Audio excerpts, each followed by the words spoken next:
औज़ुबिल्लाहिमिनश्शैतानिर्रजीम बिस्मिल्लाहिर्रहमानिर्रहीम। नाज़रीन अज असीं आरफ वाले दी धरती ते मौजूद हाँ ते इत्थे अज बहुत तकड़ा कबड्डी का जिहड़ा टूर्नामेंट होण जा रहा वा। अज मेरे नाल भाई मौजूद ने जिन्हां ने मुंडियां दी हौसला अफजाई कीती आ ते तुसीं उस्ताद काके गुज्जर नूं ते जाणदे ही जे, वो भी साडे नाल मौजूद ने। आओ इन्हां नाल कोई गल्लां बातां पुछदे हैं कि इन्हां ने कबड्डी का ही टूर्नामेंट क्यों कराया ते इन्हां नूं किद्दां शौक पिया जी। अस्सलाम वालेकुम जी। वालेकुम सलाम। भाजी अपना नाम जी? मोहम्मद मुजम्मल। भाई मुहम्मद मुजम्मल साहब ने जी। सर जी किहड़ी बिरादरी नाल तल्लक है? जोइया जी। भाई जोइया फैमिली नाल तल्लक आ। सर जी तुसीं माशाअल्लाह शौक जानवरां दा भी करदे जे ते कबड्डी दा ही क्यों शौक पिया? कबड्डी का शौक चंगा है जी। अगर ये अज दे जेह्ड़े लोग ने बच्चे ने खेडन ये बहुत चंगी चीज़ है। एक तो बुराई तो बचदा बंदा, दूसरा ये भी ये बड़ी देर तो अपने वड़के खेडते आए ने। ये साडे खून दे विच सानूं ये कम्म करना चाहिए।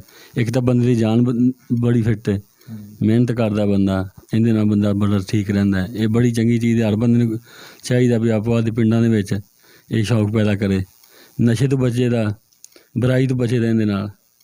चलो जोइया साहब ये तुहाडी बिल्कुल मुहब्बत आ। नहीं तो असीं मैं ते उस्ताद होनी अक्सर पिंडां 'च असीं जाईदा ना जी, तो यकीन करो नौजवान मुंडे अपनी जेब खर्च तो करदे तो उन्हां दी कोई सरपरस्ती नहीं करदा, उन्हां नूं कोई हौसला देण वाला नहीं हुंदा। यकीन करो ये तुहाडी बड़ा बड़प्पन आ, ये तुहाडी बड़ी कोशिश आ।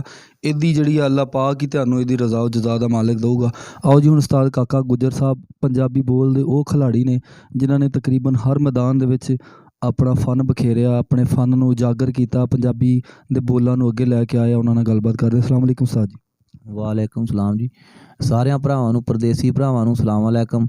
अगे भी जिहड़े साडे यार दोस्त साडे बड़े फैन आ, अपने हैप्पी पंजाब वाले जिहड़े साडे वीर आ इस टाइम छाए हुए आ ते इन्हां दे नाल गलबात करदे आ। साडे सामने बैठे हुए जोइया साहब जिन्हां दे कोल असीं आए आ, असीं मशकूर हाँ 39 वालियां दे कि इन्हां ने सानूं दूसरी वारी इत्थे मौका दिता बोलण दा।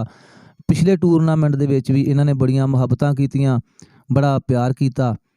तो गल ये आ कि मेरे वीडियो माना मर जाना पिछों यादां रह जानियां। यही गल हुंदी है ना कि किसी भैन भरा दे कोल बंदा जांदा आंदा उहदियां मुहब्बतां याद रह जांदियां।